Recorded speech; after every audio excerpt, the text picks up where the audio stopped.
For the jacket pattern, I used an existing pattern that I already had, and I used cotton lining because that's what my son chose, and I used double stretch velvet for the outside. The only change I made to the pattern was lengthening it to knee length, and I also added 2.5 centimeters, which is 1 inch, to the bottom for a hem. You'll notice I only cut out lining for the bodice pieces. I didn't line the sleeves, basically because I'm lazy and I didn't need to.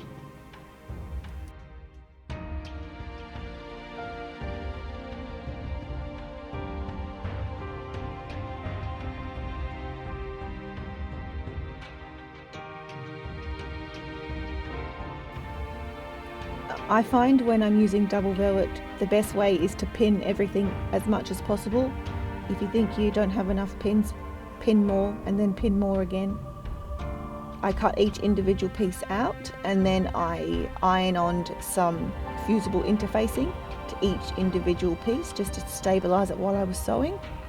I did overlock all the edges, but I find interfacing adds an extra layer of stability. One important thing to note when you're cutting the sleeves out is to rotate the fabric so the pile of the velvet matches. Otherwise, when you put your arms down next to the sides of your jacket body, they will look weird, basically. You'll notice that I left the selvage on my fabric for my sleeve cuff. It was quite nice, so I left it there to save me doing a hem. If you do try and attempt this project, the hardest and the most tedious part of it all is all of the pinning. There's never enough pins when you're working with velvet. In the previous versions of this jacket that I did, I'd not put the welt pockets in, and I thought I'd try this time. This is the second pocket I did. The one on the other side is absolutely terrible, but this one seemed to work okay. I will link the tutorial that I followed along with. It was quite simple once I figured out what it was that I was supposed to be doing.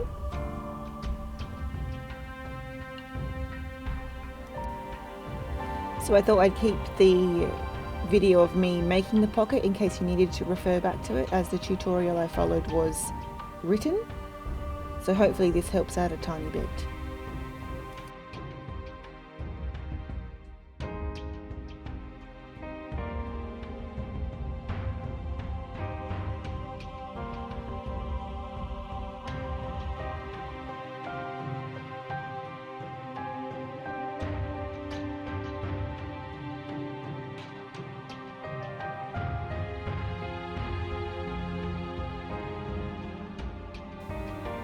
For the construction of the jacket, I basically followed the instructions. I attached velvet to velvet and then lining to lining,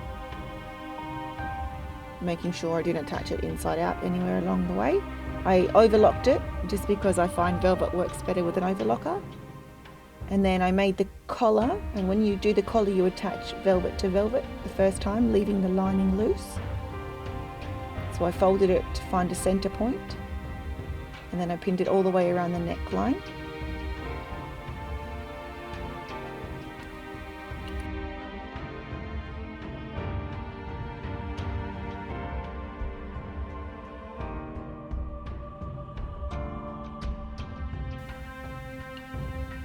And once I had attached the collar to the velvet, I then attached the lining to the velvet along the inside edge with the collar. This is just to make sure that there's no seams poking out. And then I overlocked all that together.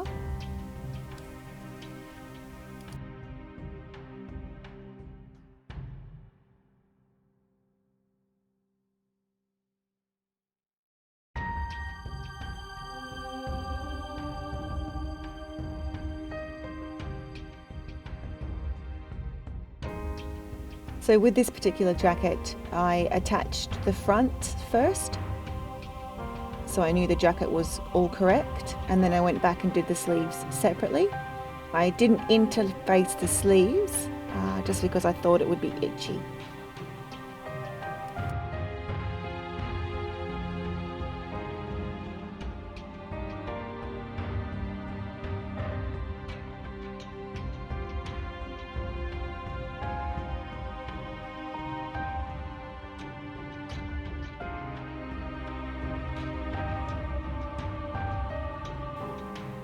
And then for the faux cuff of the undershirt, I just used the length of the sleeve and then cut a folded piece of fabric, 2 of.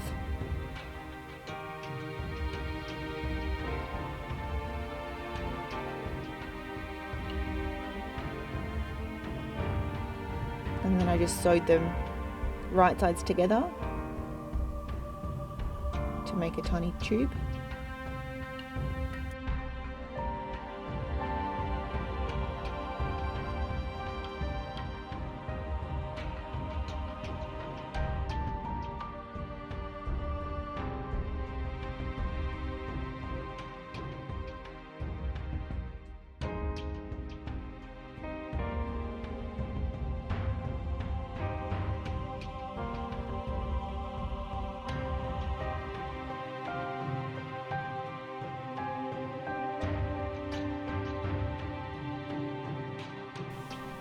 And once I'd attached both pieces of the sleeve together, I put the faux cuff inside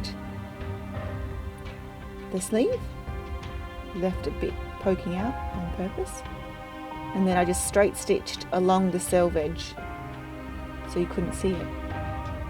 And then I closed the sleeve up and sewed along the underneath side, and then I just did exactly the same thing for the other sleeve.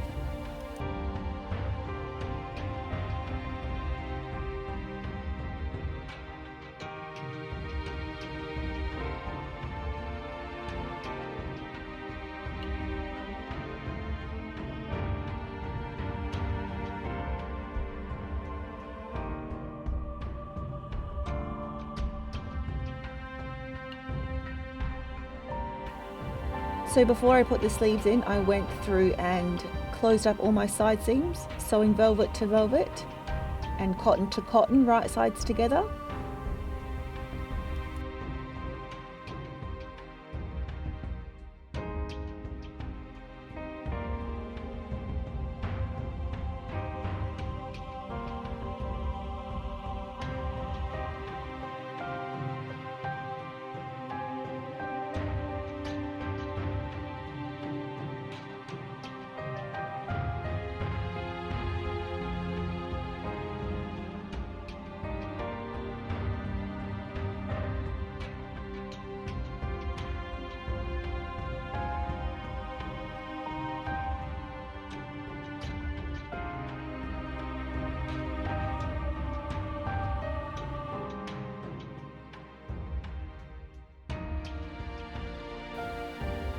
And lastly, I just made a faux collar to attach to a black t-shirt.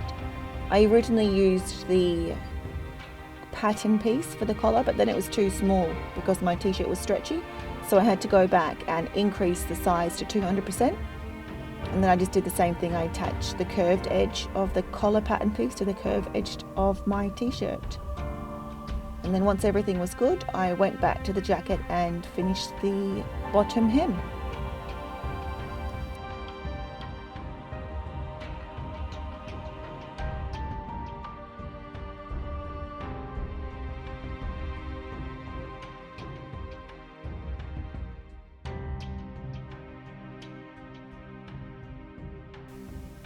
So for the top hat, I used a cereal box that I cut tabs in the top and tabs in the bottom to help it curve easier.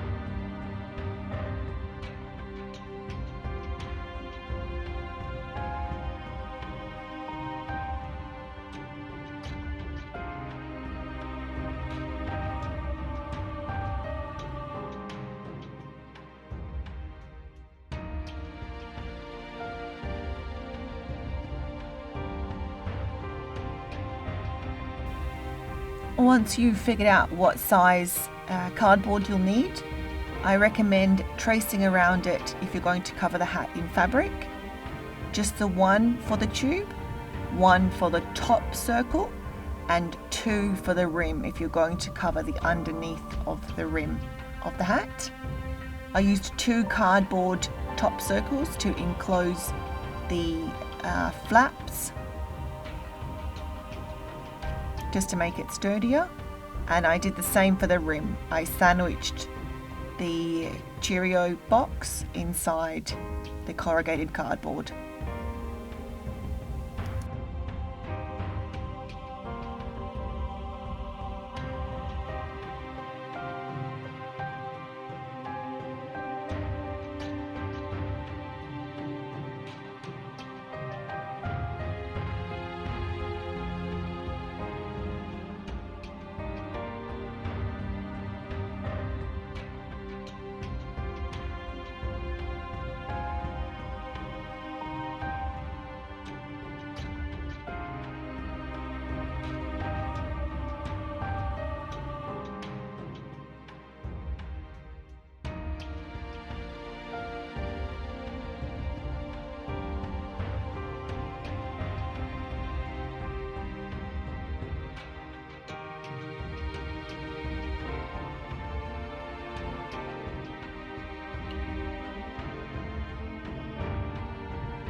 For the next layer of the top hat, I just used some EVA foam that I had in the cupboard, and same again, I just cut tabs on it so it would curve easy.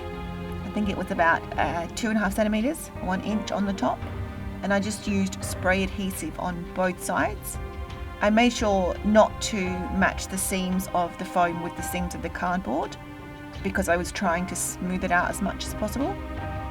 And then I just used elastic bands overnight to hold it still.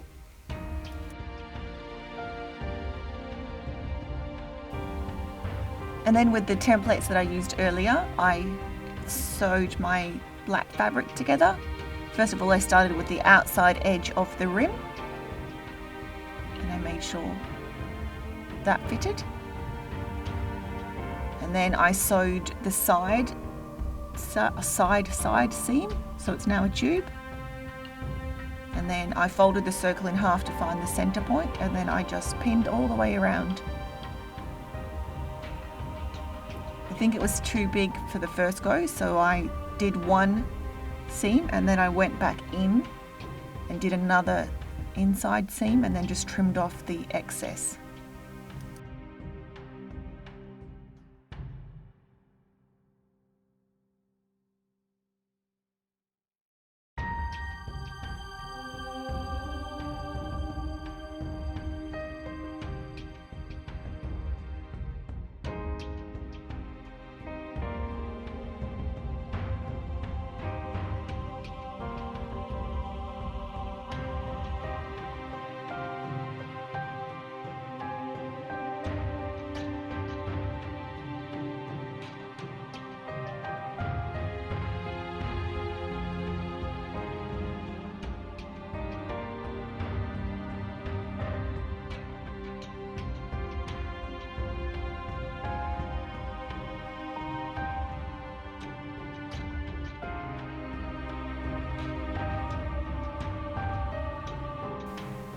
Once I was happy with the fit of the fabric, I went back and put another layer of cardboard on the top. And then I just made sure that the hat fit when I lined up all the seams. That's why I pinned it on the top. And then pulled it over to make sure there weren't any holes or anything that I'd missed.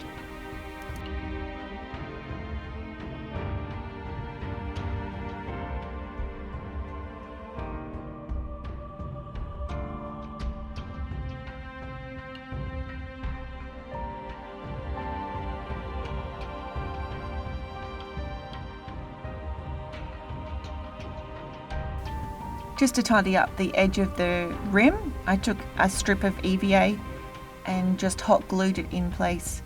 I found that just tidied it up a little bit, and then I hot glued it on the top and the bottom just to make sure it wasn't going to fall off.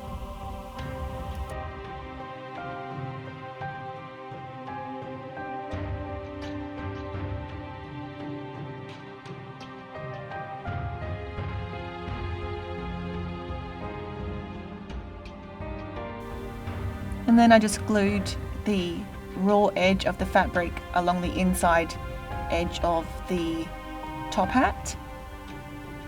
It was a bit tedious, but I found going section by section made sure that there was no wrinkles in the fabric.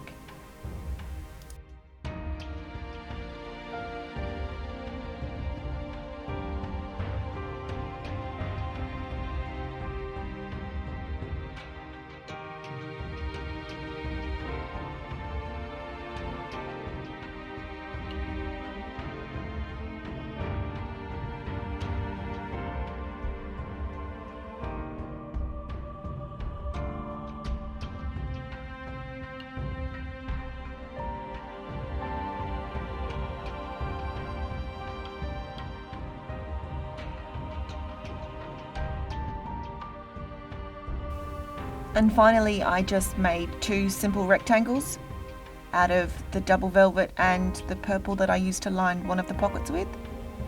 Sewed them into a tube and then just put them on the hat and tucked them into the elastic bands.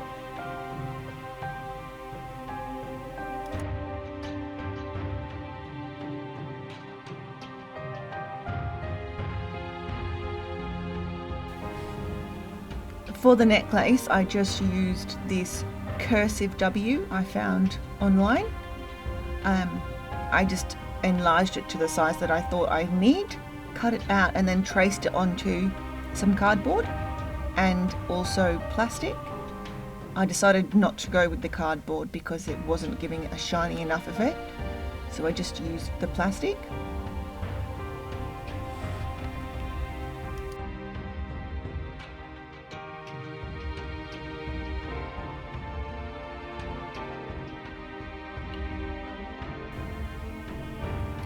For the sweets filled staff, I found some acrylic tube on eBay. It came in 2 1-meter lengths and it was 50 mils diameter.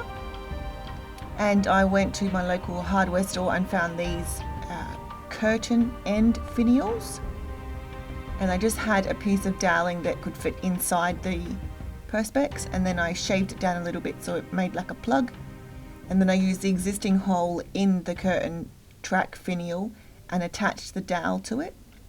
I also took apart the other one and just used the same method with the dowel plug, but I used it as a foot.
Once everything was done, the only thing left to do was to put Willy Wonka together.